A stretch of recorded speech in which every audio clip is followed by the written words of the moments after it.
I'm so glad you're here today. Get your worship guide out, if you will, and turn it over the back to follow along with me this morning. We're in Mark chapter 12 as we continue in our series called Follow Me. I think as a whole, just about everybody wants to be successful at the things that they do. We all want to be good when we do things, and I've always, all my life, I've been a very driven person, and I've even sometimes I've said, if I can't be good at something, I just don't even want to do it. I don't want to try it. And I think sometimes where the rubber meets the road with a lot of us is we get super excited about something and say, hey, I want to do this. I want to be a part of this. And then when we realize what the actual commitment is going to be in order to be good at it, then maybe we kind of give up. When I was in 5th grade, my parents signed me up for piano lessons. And I really wanted to be good. I really wanted to play the piano. I wanted to be good at playing the piano until I realized what kind of commitment it was going to take on my part to be able to play the piano and be good at playing the piano. And I would sit down and I would rather have been doing so many other things, but I would try and I would go through the practice. But man, I wanted to be doing other things and I wasn't willing to make the commitment. The crazy part about that story is my sister, who's 4 years younger than I am, she wasn't taking lessons at the time, but she would stand behind me, watch me do my piano lessons. When I would get up, she would sit down and play exactly what I had just played. And it didn't take long for my parents to realize we're putting our money in the wrong kid. And so they stopped with me and started giving her piano lessons. But I remember also in high school, I played 3 sports in high school, and it was always crazy to me when we would have tryouts for a sport. How many people would show up, they wanted to be on the team, but when they began to find out what the commitments were to be on the team and to play, not everybody was willing to make the commitment. My freshman year in high school on our football team, as soon as football practice started, our coach announced to everybody that his rule for that year was that nobody could have a girlfriend all through football season. And there were several guys that said, I'm not willing to make that commitment, and they didn't play football. And not everybody is willing to make the commitments that it takes to do something. If you're a Tennessee fan for sports, you have seen this picture behind me.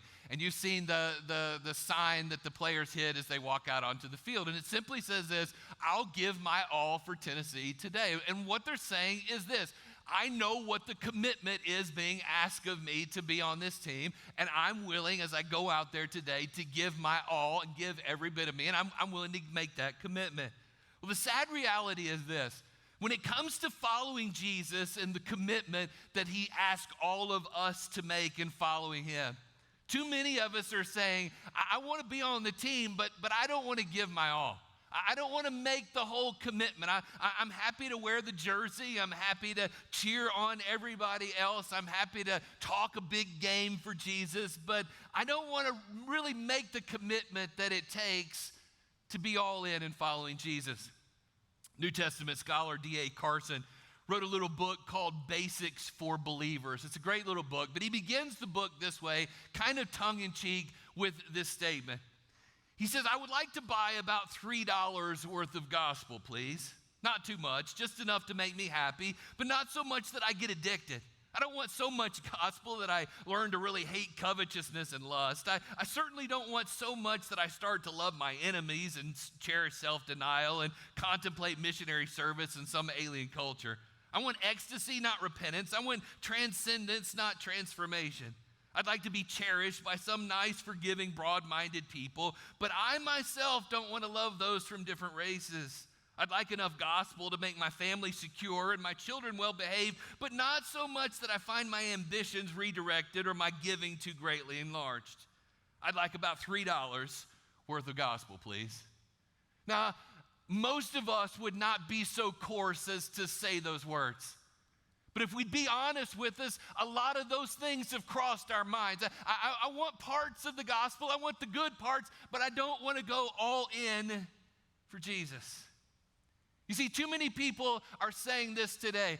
I want a comfortable Jesus. I want to follow a Jesus that is comforting but not challenging. I want to follow a Jesus who's not just out for my good, but who's out for the things that I think are good as well. I want to follow a Jesus who does radical things for me, but doesn't ask radical things of me in return. Well, the Jesus that we're introduced to in the book of Mark is anything but a comfortable Jesus. The setting of our story this morning in Mark chapter 12 is the temple gates. I want you to imagine with me, if you will, that we're there.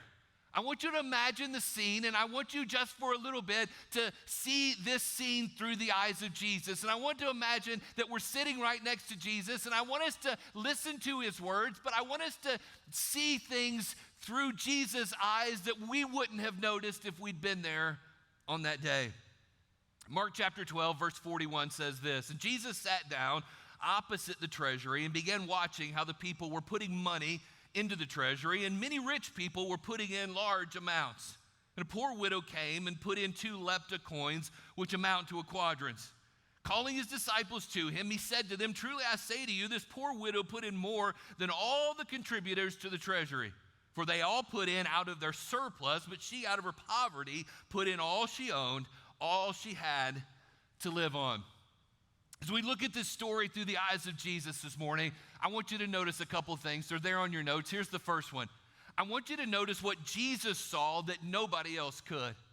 I want you to notice what Jesus saw that day that nobody else could see. After an exhausting day for Jesus of verbal jousting with the religious elite, Jesus sits down. He chooses a seat across from what Mark calls the temple treasury. Now, we need to understand the scene of that day if we're going to understand what Jesus is saying. The temple would have been the most crowded place for miles and miles on that day. You see, the normal population for Jerusalem at that time would have been 40 to 50,000 people. But this is the Passover. They're getting ready to celebrate that, and people are coming from all over the region, and it's estimated there could have been as many as 250,000 people that are all circulating out and about at this time period. So all of these people have come, they're come to the temple, they're purchasing sacrifices, and they're also putting money into the temple treasury. Now, here's the interesting thing about what they were doing and how they were giving money. The temple treasury had a kind of a brass inverted horn that kind of looked like a funnel, but it was kind of like a horn, and it went down into a container where the money went. And so people were coming by, and they were placing their coins into the treasury. And as it would go into there, it would make a lot of noise. Now, there was no paper money at that time. Everything was coins. And so it made a lot of noise as people were dropping in their coins. And the more they would put in, the more noise that it made and the more attention that they would draw to themselves. And so people were watching. When one person stayed for a long time and there's lots of noise, you know that person's putting in a lot of money. And so it was all about drawing attention to themselves, and they were making lots of noise. Well, there was another person that's there that day that nobody else seems to notice. Nobody else seems to notice because all the rich people are putting in all of these coins. They're making all of this noise. But there's one person, there's this one lady, this one widow, and she comes by and she only drops in 2 coins. Nobody else notices her that day except for the most important person in all of the universe, which is Jesus. The temple accountants, they probably ignored what she put in. I mean, it's kind of like somebody dropping in 2 pennies in the offering today. They probably ignored and didn't pay much attention to what she did. But Jesus notices what really nobody else does. He sees what nobody else saw on that day. Here's the next thing that I want you to notice, what Jesus said that nobody else would. Jesus makes a statement here that nobody else would have said on that day. This quiet act of devotion by this lady to drop in just these 2 coins goes unnoticed by everybody else. It goes unnoticed by the wealthy. It goes unnoticed by the temple accountants. Everybody misses it except for Jesus. Now, I want you to see from that, no act of devotion, no matter how small it is ever missed by Jesus. Whether it's by this lady or by you, no matter what it is, Jesus notices. But the disciples didn't see what she did, so Jesus calls them together to explain to them what happened. Look at verse 43. Calling his disciples to them, he said to them, "Truly I say to you, this poor widow put in more than all the contributors to the treasury." Now, did you notice the word more there? Jesus says she put in more. Now, Jesus obviously is measuring something more than just money. Because look what he said. She put in more than all the contributors. Not just the person in front of her, not the person behind her, but Jesus says she put in more than everybody else.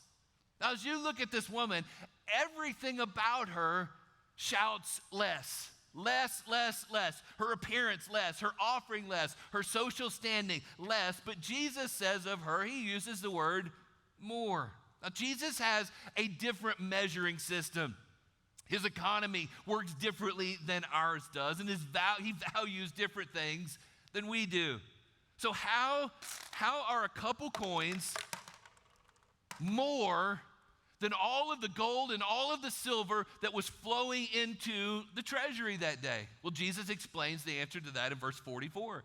He said, for they all, speaking of all the rich people, they put in out of their surplus, but she out of her poverty put in all she owned, all she had to live on. Now, what does this mean? You see, in the temple, all of these people gave what they could spare. But this lady, she gave everything. She gave her whole life. In giving those coins, this is what she was saying with her actions. All I have is God's.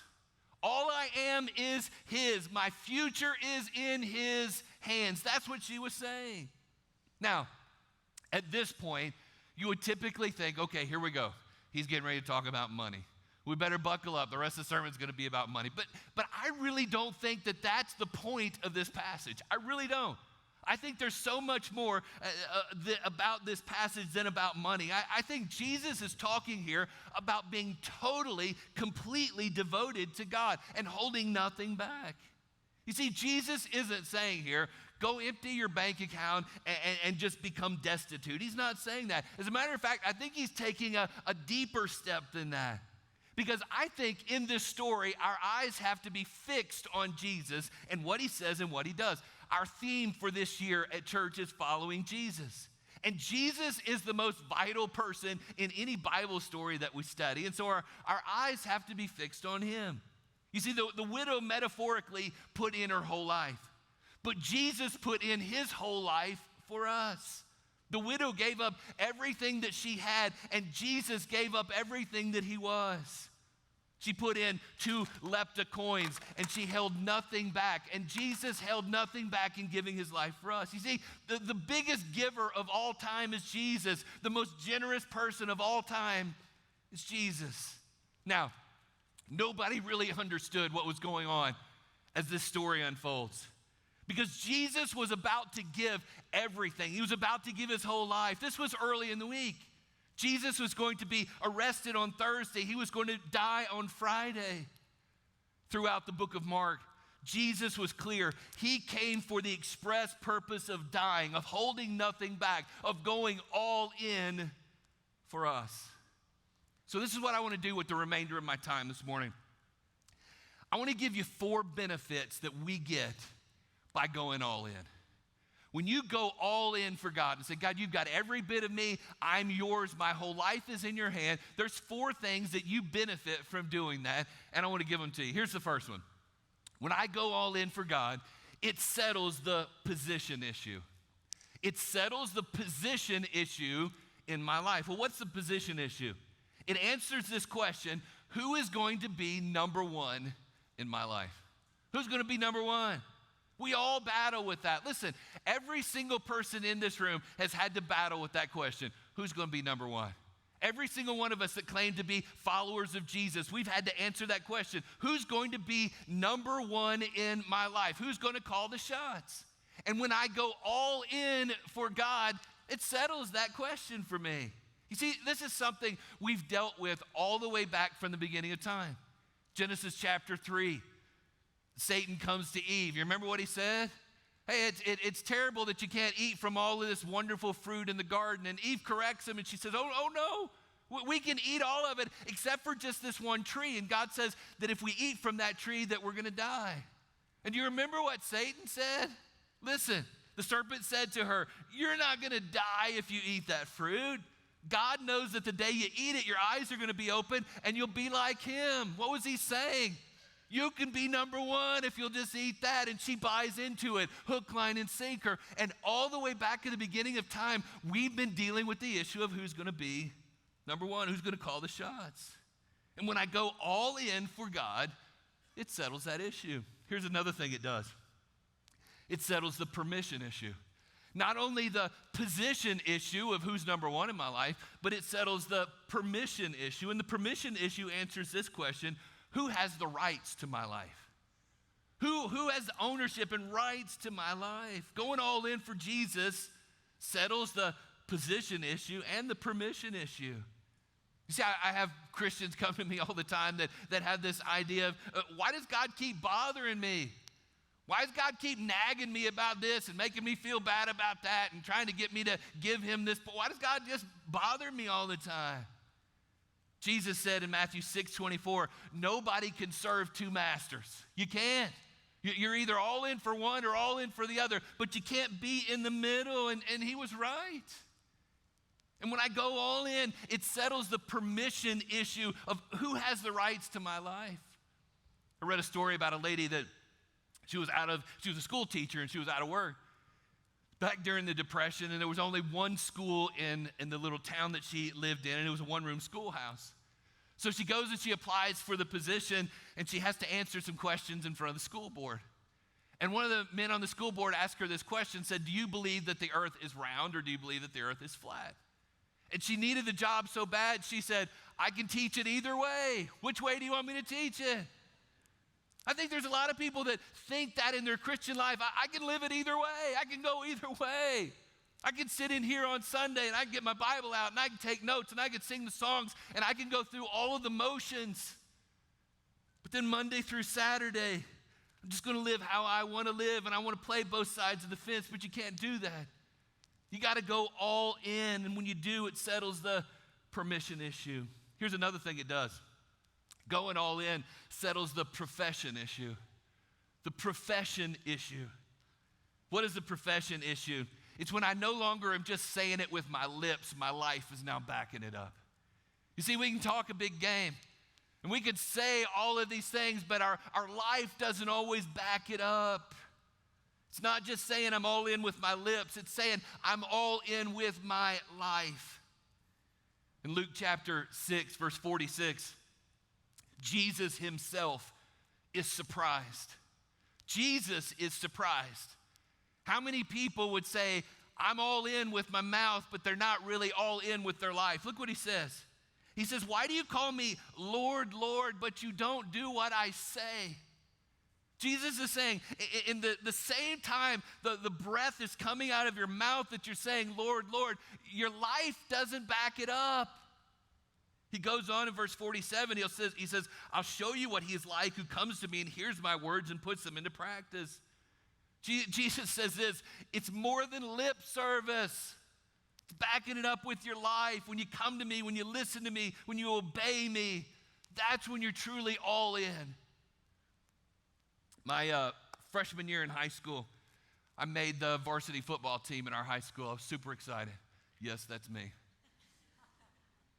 But I didn't get to play a whole lot. But I talked big game. I talked a lot. I was the third string quarterback on our team, if that tells you anything. I got to play a little bit on defense, but I love to talk. I went to practice just like everybody else. On Friday at school, I got to wear a jersey just like everybody else. I got to dress out, stand on the sidelines just about it like everybody else. But I love to tell everybody about I was on the varsity high school football team. And I talked, and I would tell my friends, yeah, I'm the third string quarterback. And I did a lot of talking. But I wasn't doing anything on Friday night to back it up. Until one Friday night, our starting quarterback got knocked out in the middle of the first half. I mean, knocked out cold. They had to bring an ambulance on and take him away. Our second string quarterback had been suspended for something that he had done, so it was me. Now, I'm back in the back on the bench talking to my friends, drinking Gatorade, man. I'm not even paying attention. And I hear the coach call my name. And they say, Randy, you're in. And I'm like, in what? What are we talking about?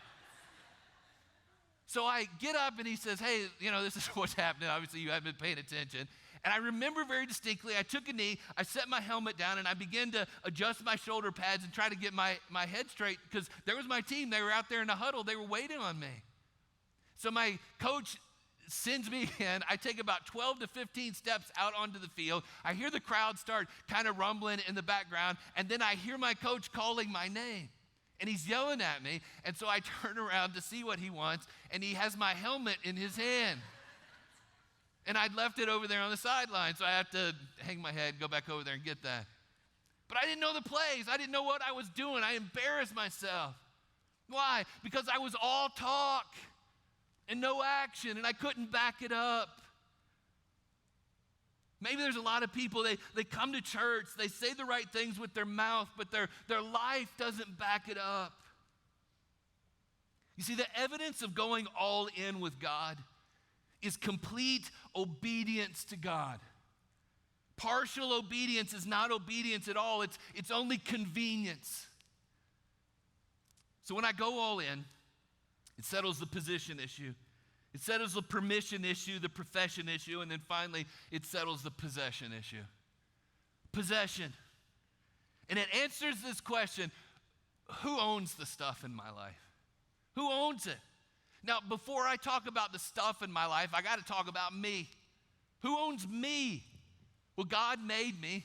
He sent his son Jesus to die for me, so he owns me. And if he owns me, then he owns my stuff. And that settles it when I go all in of God, it's all yours. I hear people so often, they get all upset and all struggling with the tithing thing and 10%. And man, how in the world could God ask for 10%? Listen, don't get so hung up on that.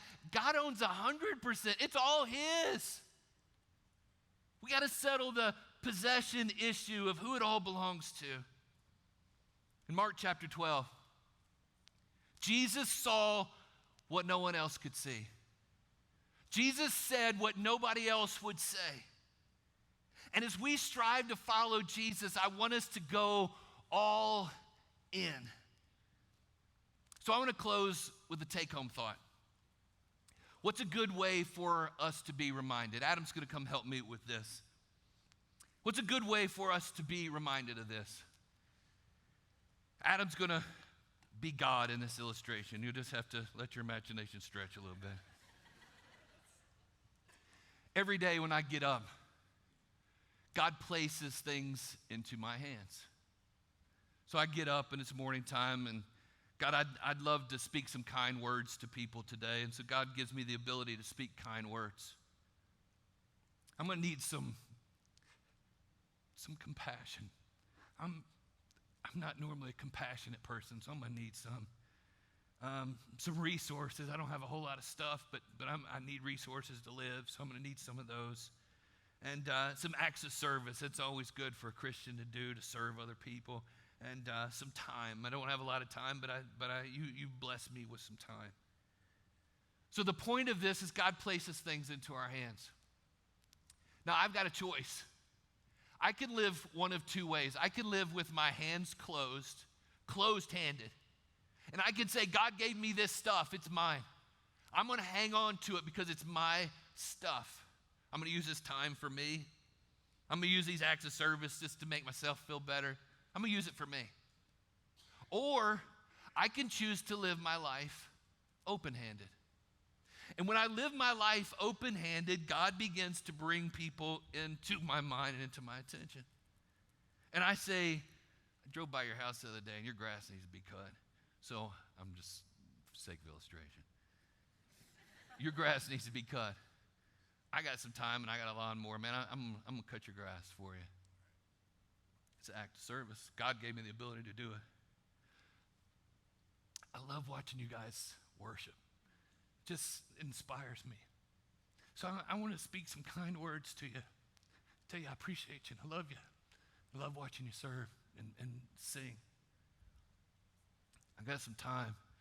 Pat, let's me and you hang out. Got some time this week. You and I can spend some time together, and God's given me a little extra time, and so I want to share that with you. God begins to give me these things, and I begin to share them. got a few extra resources. I noticed last time I was in your car, you didn't have any gas. Go fill your car up with gas. See, God's given me these things. Compassion. You got a little one at home. I remember having little ones at home. Need some compassion. Man, I understand it's tough. Not getting a whole lot of sleep sometimes at night. Patience. We all need patience with little ones. Got some compassion. Now here's the thing. Look at my hands. They're empty. But I got a God whose resources are limitless. And when I live open-handed, God says, I saw what you did with those things. So I'm going to fill your hands up again. Because I've got all the stuff that you can imagine. And God gives me some more compassion. He gives me some more time. He gives me some more resources. He gives me some more acts of service. Now my hands are full again. And I can choose to live close-handed. Or I can choose to live open-handed and say, okay, God, thank you for what you've given me. I'm going to look to who I can share it with. There's a couple things I want you to notice about that. When I live closed-handed, I ask myself the question, when I see a need, I ask myself, what can I spare? When I live open-handed and I see a need, I say, what can I share? I don't mind to share because I got a God that's going to fill my hands right back up after I give him away. Here's a principle I want you to go home with. God will give through you what he may not give to you. God will give through you what he may not give to you. You say, God, I need this, I want this, I need more of this. But this is how I live. God's not going to force more into a closed fist. But when you say, God, my hands are open, God says, I'll give through you what I might not give to you. So will you live open-handed? You see, this passage isn't about money. It's about going all in. And saying, God, you got all of me. I trust you completely with everything. And since you've entrusted me with some stuff, I just want to live open-handed and allow you to give through me to others. Father.